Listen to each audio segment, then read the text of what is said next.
तो बच्चों एक बार फिर स्वागत है हमारे YouTube channel math in Hindi पर। तो आज हम 9th क्लास की संख्या पद्धति की पहली प्रश्नावली 1.1 करेंगे। तो आइए देख लेते हैं पहला सवाल।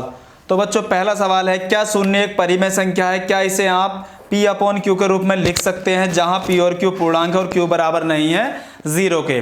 तो सबसे पहले बोला गया बच्चों सवाल में कि 0 क्या परिमेय संख्या है या नहीं, तो और इसे हम P/Q के रूप में लिख सकते हैं या नहीं जहां P और Q क्या है पूर्णांक और Q बराबर नहीं है 0 के। तो बच्चों जरा बताइए, अगर मैं 0 में 1 से भाग दूं या 1 से क्या करूं भाग, तो बच्चों फिर भी क्या आएगा 0। और यदि मैं 0 को 2 से भाग करूं तब भी क्या आएगा 0, और 0 में 3 से भाग करूं तब भी क्या आएगा 0। तो मतलब बच्चों हम 0 में किसी से संख्या से भाग करें तो तब भी क्या आएगा 0 आएगा। तो इसका मतलब यदि हम 0 से भाग करते हैं बच्चों तो 0/1 हुआ ये, जहां P ऊपर वाला हुआ और Q क्या हुआ नीचे वाला, और ये भी हमारा 0 भी क्या है पूर्णांक है बच्चों, जैसा कि हमने पिछली क्लास में पढ़ा था। और 1 भी क्या है बच्चों पूर्णांक है, मतलब P और Q दोनों ही पूर्णांक हुए। तो मतलब ये संख्या हमारी किस रूप की हो गई P/Q के रूप की। तो अर्थात हम कह सकते हैं कि शून्य एक परिमेय संख्या और इसे हम P/Q के रूप में लिख सकते हैं। तो बच्चों इसका आंसर कैसे देंगे, देखिए जरा, लिखेंगे हाँ शून्य एक परिमेय संख्या है, शून्य एक परिमेय संख्या है जिसे हम P/Q के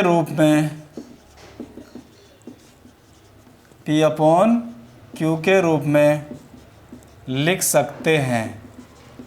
ठीक है बच्चों, पहला क्वेश्चन हुआ हमारा कंप्लीट। दूसरा क्वेश्चन है बच्चों 3 और 4 के बीच में 6 परिमेय संख्या ज्ञात कीजिए। तो बच्चों इस सवाल को हम दो तरीके से कर सकते हैं, एक थोड़ा बड़ा और डिफिकल्ट है, एक थोड़ा आसान है। तो फिलहाल हम आसान वाले तरीके से करेंगे। देखिए बच्चों जरा, तो दूसरे क्वेश्चन में हमसे पूछा गया है 3 और 4 के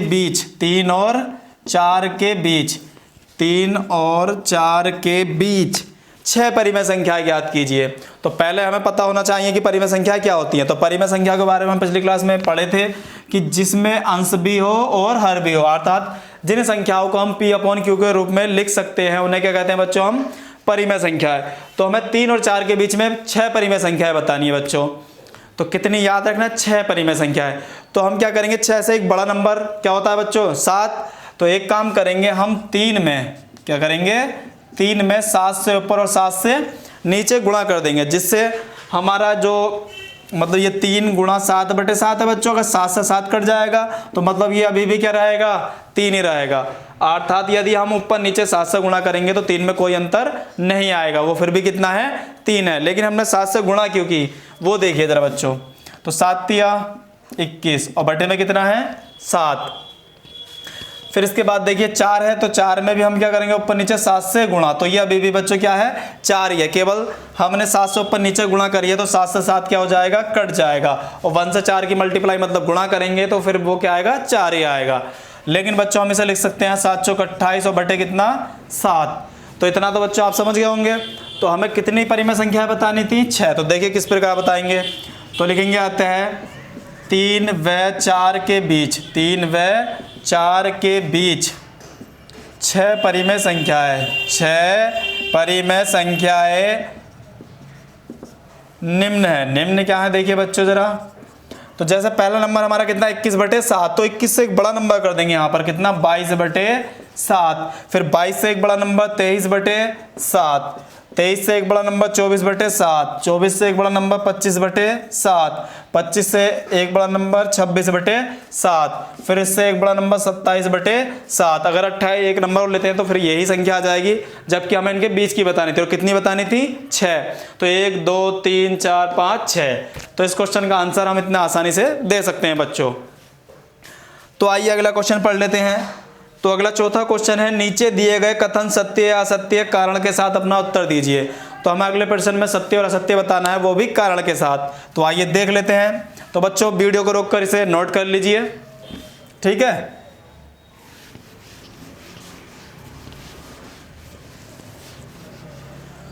तो बच्चों चौथे का पहला पॉइंट देखिए जरा क्या है। चौथे का पहले पॉइंट में बोला है कि प्रत्येक प्राकृत संख्या, प्रत्येक प्राकृत संख्या, प्रत्येक प्राकृत संख्या, प्रत्येक प्राकृत संख्या एक पूर्ण संख्या होती है, एक पूर्ण संख्या होती है।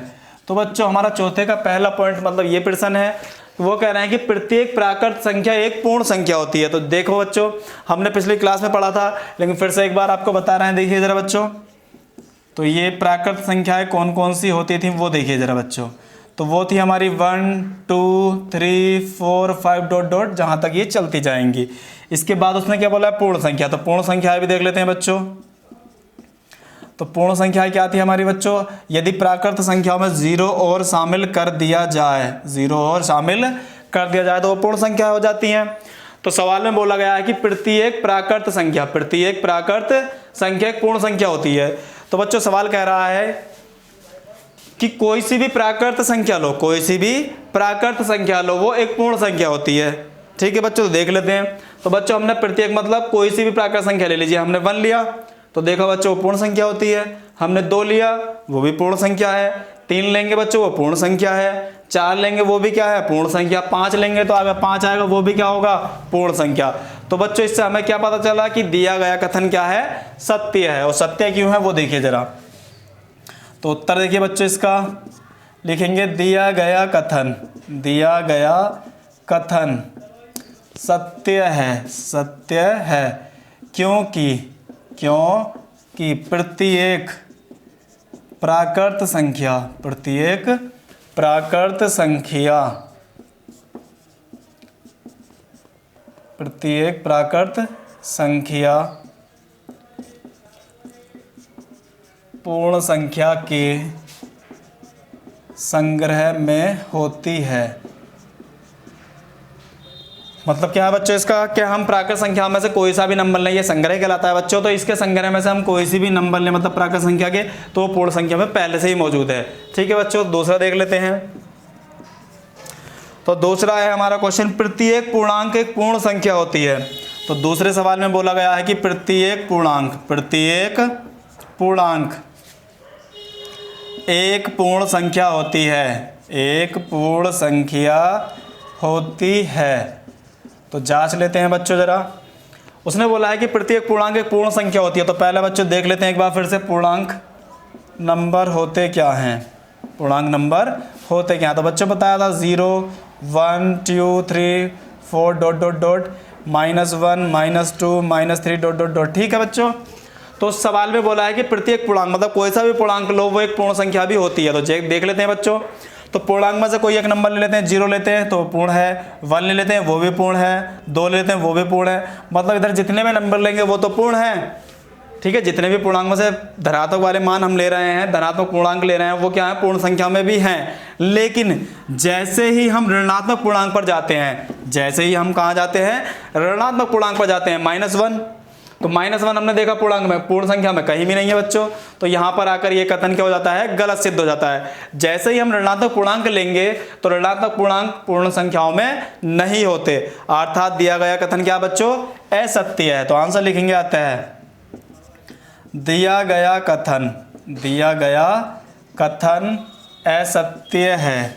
असत्य क्यों है बच्चों, क्योंकि -1 पूर्णांक तो है, पूर्णांक तो है, लेकिन क्या लिखेंगे, लेकिन यह एक पूर्ण संख्या नहीं है। ठीक है बच्चों, समझ में आया। ठीक है, थर्ड पॉइंट देख लेते हैं इसके बाद। तो थर्ड पॉइंट देखिए बच्चों क्या है। थर्ड पॉइंट में बोला गया है कि प्रत्येक परिमेय संख्या, प्रत्येक परिमेय संख्या, प्रत्येक परिमेय संख्या एक पूर्ण संख्या होती है, एक पूर्ण संख्या होती है।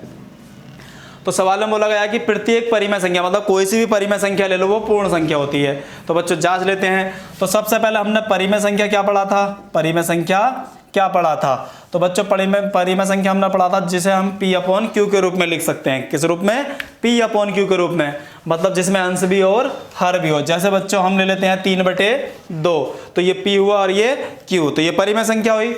तो वो कहना चाह रहे हैं कि परिमेय संख्या एक पूर्ण संख्या भी होती है। तो पहला नंबर हमने 3/2 लिया, मतलब भिन्न वाली संख्या, बटे वाली संख्या, तो वो कह रहे हैं ये पूर्ण संख्या भी होती है। तो आइए देख लेते हैं पूर्ण संख्या। तो बच्चों ध्यान से देखिए, यहाँ पर तो ऐसा कोई नंबर नहीं है, 3/2 कोई नंबर नहीं है। तो कहने का मतलब यह है परिमेय संख्या पूर्ण संख्या नहीं होती है। जैसे बच्चों मान लीजिए हमने 5/3 ले लिया, तो 5/3 तो पूर्ण संख्या में कहीं नहीं आने वाला, कहीं भी आने वाला नहीं है। तो हम कह सकते हैं ये कथन भी क्या है, गलत है। तो लिखेंगे अतः, तो उत्तर लिखेंगे अतः दिया गया कथन असत्य है, क्योंकि परिमेय संख्या क्योंकि, चलो बच्चे लिखिए, क्योंकि 3/2 एक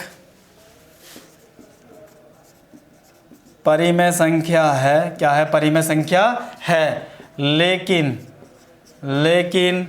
यह एक पूर्ण संख्या नहीं है। बच्चों समझ में आया? तो बच्चों हमारी पहली प्रश्नावली 1.1 कंप्लीट हुई। तो बच्चों एक बार इसे रिवीजन कीजिए आप और नोट कर लीजिए वीडियो को रोककर। तो कल हम करेंगे 1.2। ठीक है बच्चों, तो एक बार प्राकृत संख्या, पूर्ण संख्या, परिमेय संख्या है, अपरिमेय संख्या है, अच्छे से पढ़ लीजिए, याद कर लीजिए, समझ लीजिए। तो मिलते हैं अगली वीडियो में।